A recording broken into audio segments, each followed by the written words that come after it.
So now that we have learned how to bow correctly to help us establish our balance, to help us calm the mind and the nerves of the body, and even to learn how to focus and observe the things that are happening around us so that we can make the best decisions possible in our self-defense, we need thus now to learn how to take action.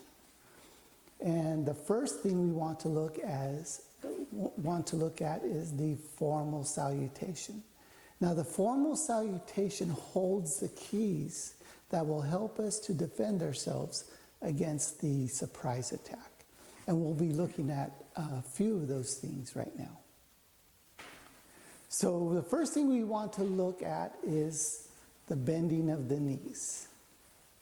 A person doesn't stand around with their knees bent and their back straight and in this structurally sound position for movement and stability all the time. We usually stand around with either one leg straight or both legs straight, supporting the weight of the body and doing whatever we need to do. But in a self-defense situation, having straight legs is a bad thing, because if someone pushes us or pulls us with straight legs, we will topple over faster and easier. So what we need to learn is to just simply react by bending the knees.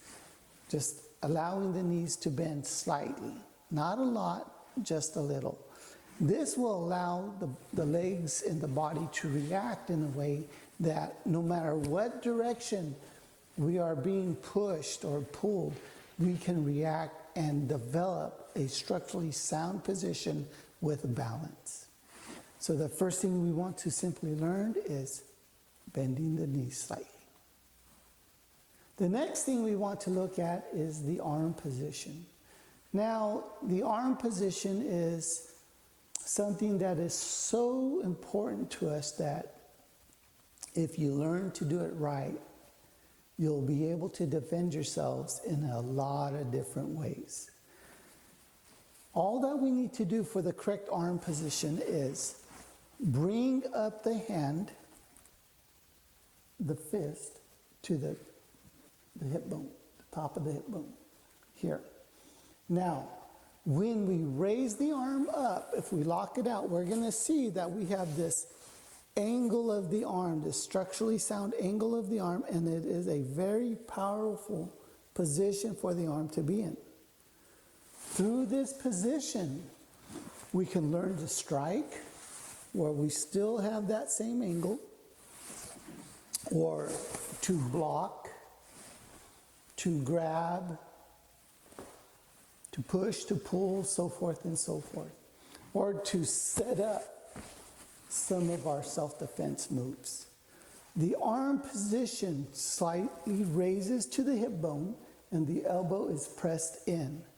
With the bent knees, now we can learn to defend ourselves against a surprise attack instinctively and automatically.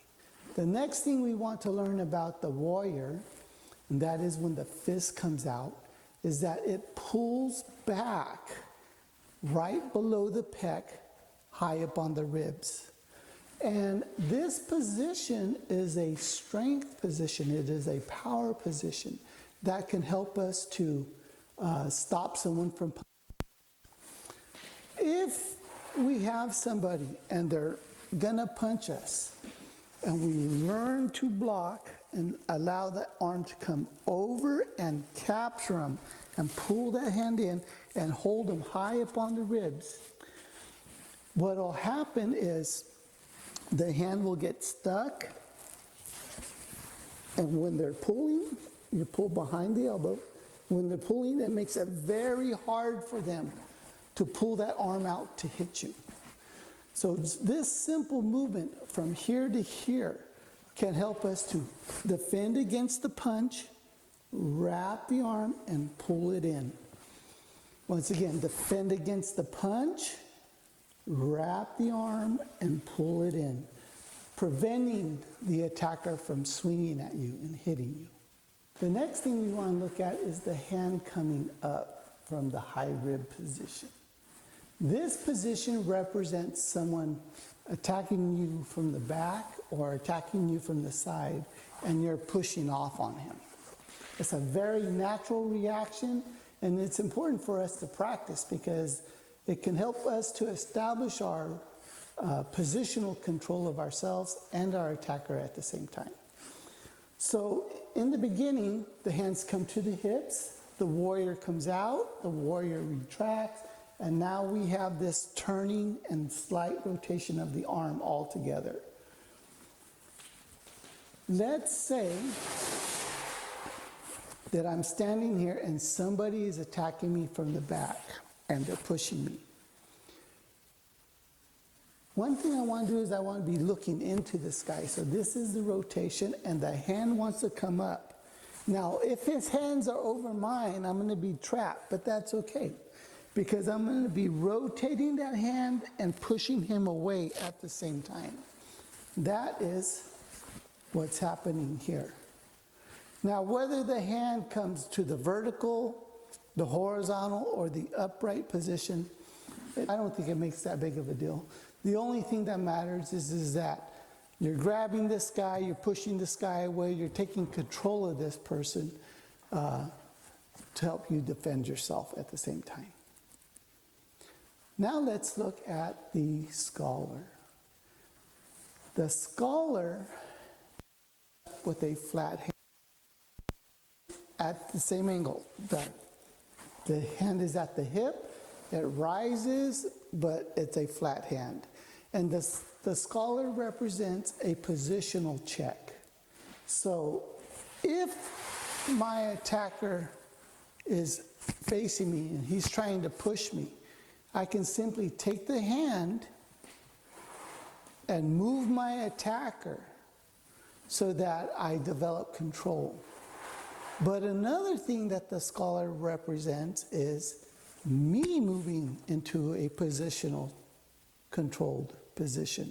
And this is very important for us to understand that the warrior, although it is an aggressive way for us to defend ourselves, it is not the only way of defending ourselves. The scholar positioning that hand and moving into a position where we can control our attacker is just as important. The warrior and the scholar, neither one is more powerful than the other. Neither one is weaker than the other. They are equally important.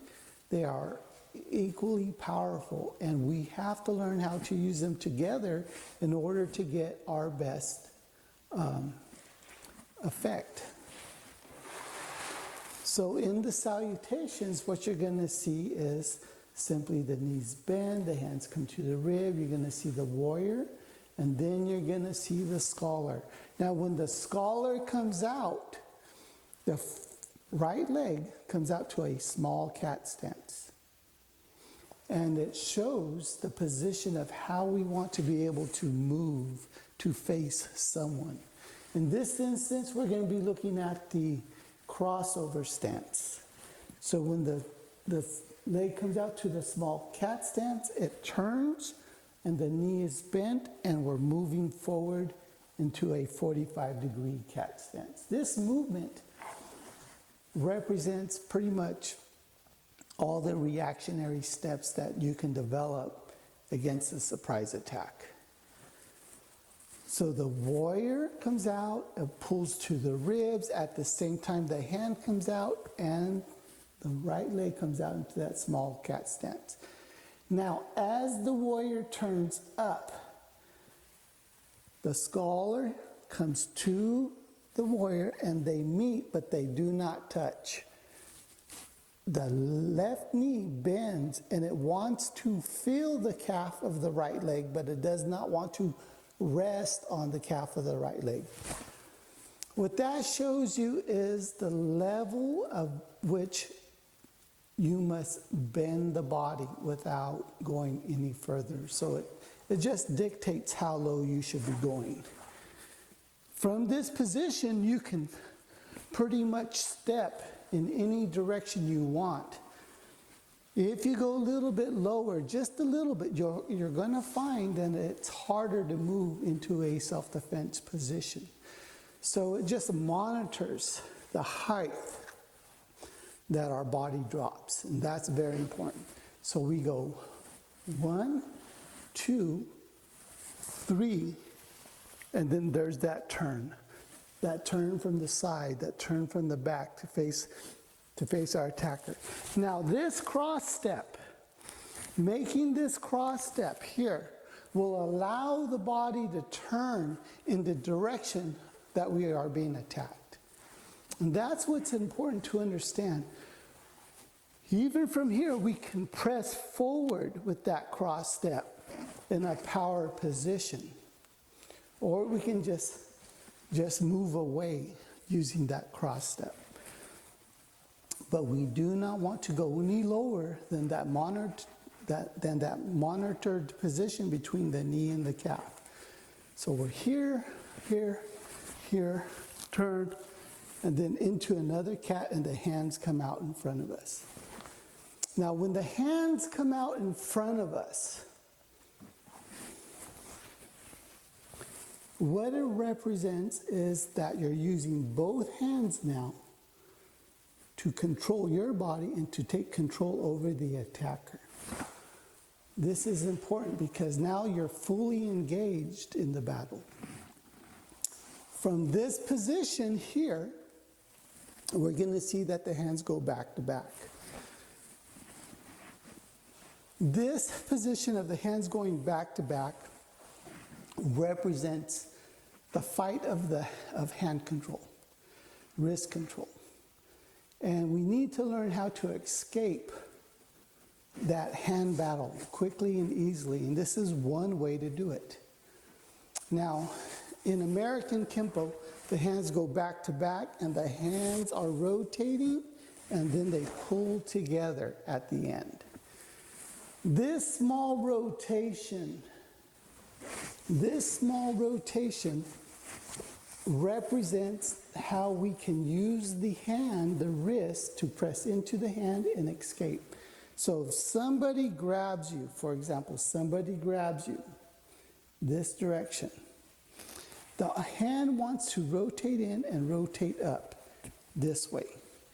It wants to rotate, and that will bend the wrist, then the hand will come over and it can twist the arm up.